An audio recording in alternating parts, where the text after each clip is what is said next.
Fellas, you know Degree Cool Rush deodorant, right? Well, last year they changed the formula, and guys were mad about it. One dude even started a petition. So guess what? Degree heard us, admitted they messed up, and brought the original Cool Rush scent back exactly how it was. And it's in Walmart, Target, and other stores now for under $4. So grab some and remember why its cool, crisp, and fresh scent made it the #1 men's antiperspirant for the last decade. Degree Cool Rush is back, and it smells like victory for all of us. Auto insurance can all seem the same until it comes time to use it. So don't get stuck paying more for less coverage. Switch to USAA Auto Insurance and you could start saving money in no time. Get a quote today. Restrictions apply. USAA. Hilton brings you new ways to stay, with experiences that let you capture the glory days. Introducing the Graduate Hotels. Each inspired by local college towns, these stays are always original and never boring. Get in touch with traditions all across the country and enjoy a stay that's a class above the rest. Book at Graduate Hotels with Hilton Honors Points at Hilton.com. It's a win-win. Hilton, for the stay. From the Fifth Quarter Studios in Madison, Wisconsin, you are listening to High School Hoops with our hosts, Steve Collins and Jake Steger. Before we get started, I want to give a big shout out to thank our sponsor for this month, Dr. Dish. They have sponsored this entire month. If you're in the market for a shooting machine, make sure you go over and check them out. I do not think you'll be disappointed. They're innovative, they're versatile. They're for the technology-based kid, the technology-based coach. They are what you should be looking for if you're looking to improve your shooting percentages. So go over and check them out. Make sure you also go over and subscribe and like. We really do appreciate that. I know it takes about 30 seconds, but it does help us keep these podcasts coming to all of you. And the last thing is make sure you go over and check out teachhoops.com. Basketball season is right around the corner. For some of you, it's next month. For others, it might be 6 weeks away, but go over and check it out. 14-day free trial, audio, video, you name it, practice plans, one-on-one calls. It is the Netflix for basketball coaches, but Netflix doesn't have one-on-one calls. Netflix doesn't have office hours. Netflix doesn't have the community that we have over at teachhoops.com. So go over and check them out. This week, we're going to talk about the start of the year, getting rid of some of the clutter, those kind of things. So I hope you're enjoying these high school hoops. Let us know if you are. All right, off to the podcast. All right. I'm a math teacher. I think we're on episode 4, Coach. All right, I'll write that down so we can be pretty. All right, so let's dive right into this. What is this week's topic? Because this week's topic is stressing me. I'm sweating as we speak. Right? It makes me extremely nervous because everything is great till about September, and you got August and July and June, and you're watching your players shoot the ball, and they're in and out of the gym, and you're just watching them play. And you're coaching and doing all these great things, and then suddenly school starts and you don't see them as much, and you don't see what's going on with your program, and where do you start to begin? The season is only a couple months away, and how do you put it all together? So my question today is going to be a 2-part question, and I'm going to talk about this other concept in a second. My first quick question is, how do we start the school year as a high school coach? How do you approach the start of the school year? And the other thing is this idea of clutter. And then I'll talk about clutter in a little bit. Do you think that we should start just talking about how we approach the beginning of the school year first? Let's talk, and then we can kind of talk about this idea of clutter later. Yeah, let's do the beginning of the school year first. So, all right, sounds good. So Coach. I 5 years ago I was dumb enough to take a fall coaching job. So now I go fall right into winter. So obviously my stress level goes up, but especially for the high school coaches, even if you're not a teacher, it's a stressful time, at least in our house. You know, you're doing all this. Unless you're single and you have a really good job that gives you flexibility, then life is great. Right. And you haven't reached getting ready for school, buying the backpacks, all this kind of stuff, meeting the teachers, all that kind of stuff. So you haven't hit that yet. Wait till you hit that. So my daughter's in kindergarten this year, Coach. So I'm starting to freak out a little bit. So you got the I have to bring 18 glue sticks to school kind of thing. Yeah, and I got to label everything now and all this other stuff. Oh my goodness. So here's for the high school coaches. Here's the issue is you have to, and this is the issue I have, and I've been doing this for 30 years. So I got to worry about my fall sport team, which is probably not most of you. But I have to worry about getting my own kids to school and getting them ready for their experience this year. I have to worry about sitting through all these meetings I'm going to have to sit through for the next 2 weeks, which is a plus in some respects because I'll get some work done because I'm old and I don't listen anymore. And then I got to start thinking lesson plans. I got to think about grading. I got to think about getting, all the stuff that just what people don't understand about teaching is when I walk in that building the first day, I'm not off until I leave the building. Like I'm being asked questions. There's no like sitting down and having 10 minutes for myself thing. So all this thoughts process and all the stuff that has happened in the off season, poof, goes away because now I'm worried literally about putting one foot in front of the other. So this is what I wanted to talk about is the beginning of the school year. How do you get ready for, the end of October, the beginning of November, whenever your season starts? How do you get rid of all those stresses to do it? And here's how I do it. And I haven't done the exercise part, but what I've started to do is I've started to actually schedule basketball time in my Google Calendar. And it's like I come into my office, I shut the door, and I'm going to just think about basketball for an hour. I'm going to do these things, and don't bother me. Don't bother me at this point. And a lot of time, my kids are older, a lot of time they're in bed by the time I'm doing this. But I'm literally scheduling it to get it done. And it has helped. And my goal, I'm going to throw it out to the world. My goal is to do this with exercise too, because I'm good about walking the dog, but I'm not as good about getting my heart up and I want to lose about 15 pounds.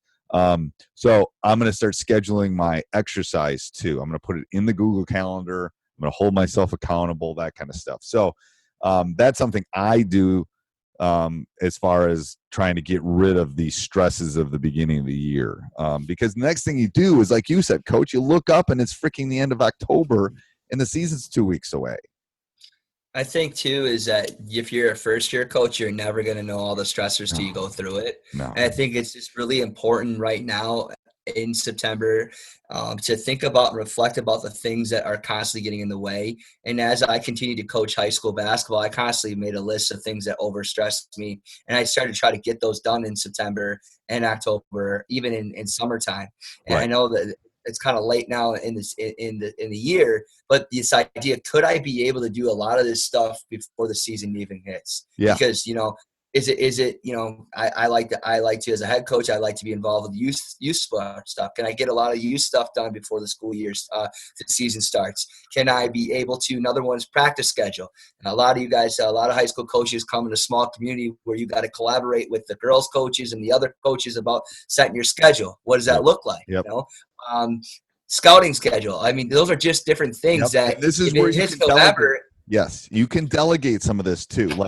So Nate, if you're listening to this, I'm hoping you're doing the scouting schedule. But I have an assistant coach, and he's got a baby due at the beginning of the year. So it's like, do the scouting schedule if you're listening to this, Nate. But anyway, I delegate. I already did my buses. Buses are done. Officials are done. Some of that stuff is. So I think that's a really good thing. I do that in the summer. I get that off my. Yeah. I'm The juggling big games, like if you're gonna have I've done we had a girl several years ago pass away from cancer, so we used to do a childhood cancer awareness game. Right. That takes a lot of time. I really want to do it. It's meaningful to our community, and Right. I want to do it right. But if I'm starting to do planning during the course of the season, it's just way too much. I even start to delegate, ideas of, when is my parents' night going to be? When am I going to order flowers? All that stuff. Because you know what? When it's 9:00 at night and you just got off a really a close game, or you just got done with the game, and then 2 days later you got parents' night, you're not ready for that. You've got. I think the key thing you talked about too is this idea to delegate and utilizing that. So I think the biggest thing that I've learned as a coach at a high school level is learning to think about things. What are the things I can get done before the season even starts? And build off of that. Right. And then if you're a new coach, I think that's where you go out and you ask questions and you develop a mentor. Whether you join teachhoops.com and you ask Coach Collins, what are the things I need to get done? I'll respond to you. I will respond very quickly. Very quickly. Because he will, and it's really helpful because, man, your first year as a high school coach, especially a varsity coach, it's the hardest year. It is. It is. And here's what I've started to do too is after a game, I come home. I usually get something to eat on the way home. Now I'm feeding my teenage son. I'll do that. And then I won't do any basketball that night. I won't. I'll watch TV. I'll watch Netflix. I'll go on a walk. I'll do something.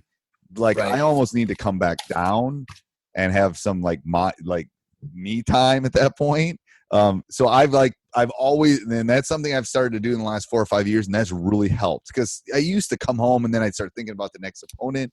And either way, it's just like, I need to like desensitize. I need to I'm gonna watch Netflix because I don't get to watch Netflix. I'm gonna find something on Netflix that I want to watch, or I'm gonna do. I think that's really important to schedule something like that. And I was listening to a podcast on Sirius Radio by Wharton Business School, and they were talking about people having second jobs, and basketball is coaching is a second job. Yes. They said it's a second job, and they were talking about how teachers do it and other jobs do it and people bartend and all that kind of stuff. But anyway, and the takeaway I took from this and what they were talking about was that people are able to do it and they're very satisfied with it, but they lose something with family, they lose something with themselves, they lose something with that by taking that second job. So with the coaches, especially, all this stuff that you can take off your plate makes the family life better, makes the relaxing for you better, the exercise better, all of those things better. And that's what the study, I think it was a professor from Ball State that did it. But I think that's really important to be able to balance that. And it's hard. Some teachers it's going to take time.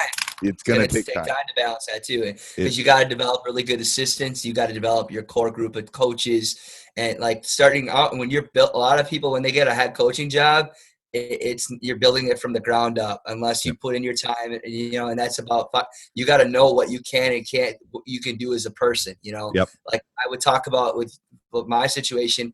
I took a head coaching job at age 26. My wife and I were expecting, my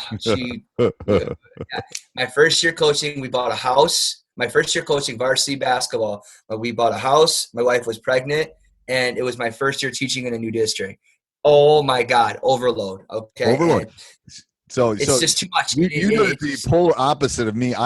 Hey coach, I hope you're enjoying high school hoops as much as I am. Go over and check out teachhoops.com for coaches who want to get better. It is videos, resources, community. It is Netflix for basketball coaches. Go over and check it out. If you're a high school hooper and you're listening to this, take 10% off. Just type in school at the discount code and you'll have 10% off the lifetime of your membership. Sounds like a great deal to me. So go over and check it out. Let's go back to high school. I got my head job October. We were married in August, and I got it in. Hey, everybody, I hope you're enjoying high school hoops. If you are, just shoot us an email at steve@teachhoops.com. We would love to hear if you're liking these or any topics that you would think that you would want for upcoming months. Also, make sure you go over and check out teachhoops.com, 14-day free trial. There's not a better time to become a better basketball coach than when the season is right around the corner. So go over and check that out and subscribe and like. We would really appreciate that. Thanks. October. It's like, so she's only known me as a head coach. Like we've only lived together as a head coach. Like my timing was perfect. Perfect. But I always told true story. I always told my wife when we were dating that I wanted to be a coach and she'd have to be flexible for it. But a coach's wife is a blessing in itself. I mean, you could do a whole you got to have a special woman that's a whole different podcast in itself. That's a spring one. Let's do that after the season because I think sounds great because We'll do it as a Mother's Day special for sure. That would be good. Yes, we'll appreciate it more too because we'll have some stories. That would be good. All right, we'll put that. If we forget that, people remind us. All right, let's get into the other part, Coach. All right, sounds good. So where I'm coming with this whole idea of clutter is I'm a constant learner from other coaches. And I had the opportunity a couple of years ago when Green Bay was doing really well. They had Coach Wardle. They had a really good program. And he had a clinic there, and he brought other coaches. And I got a chance to listen to a guy named Scott Trost. Scott Trost is the head basketball coach at Lewis University. And a lot of times you pick up different X's and O's, but he talked about this thing that for me, when I was building or trying to build a program from the ground up, that I had a lot of, and this idea of what we call clutter. And the next question is, and I'll define clutter, is how and why is it important to eliminate negativity in your team and your program? And I asked Coach Trost to explain it better so our listeners could understand it. Yep. And he looks forward for you guys to hear his remark. He says, I think getting rid of clutter in your program, behaving in a way that is above the line, is the foundation for success in anything that you do. Clutter is anything that impacts your program in a negative way. It can be on the court and it can be off the court. I think team dynamics and team chemistry is such more important than X's and O's. The best advice I can give someone is to be open and transparent with your team. And so he said one thing that he's doing with his team this year is having weekly discussions with them on certain issues that impact the team both negatively and positively before the season starts. Because I will tell you, as the school year starts and being a high school coach, that you have a lot of clutter that can happen in regards to decision making of young women and young men. Whether it's are they going to do anything to break the athletic code violation? What kind of character decisions are they making? Are they meeting the expectations academically? Are they getting along with their teammates? How are the relationships going with them? How are their relationships with their I mean, there's so much encompasses as a high school basketball coach that people don't understand, and how much you have to really mentor and be here for your kids, because it really goes beyond. Because those other things that we'll talk about now, this idea of clutter that get in the way of the true potential of your team and your players.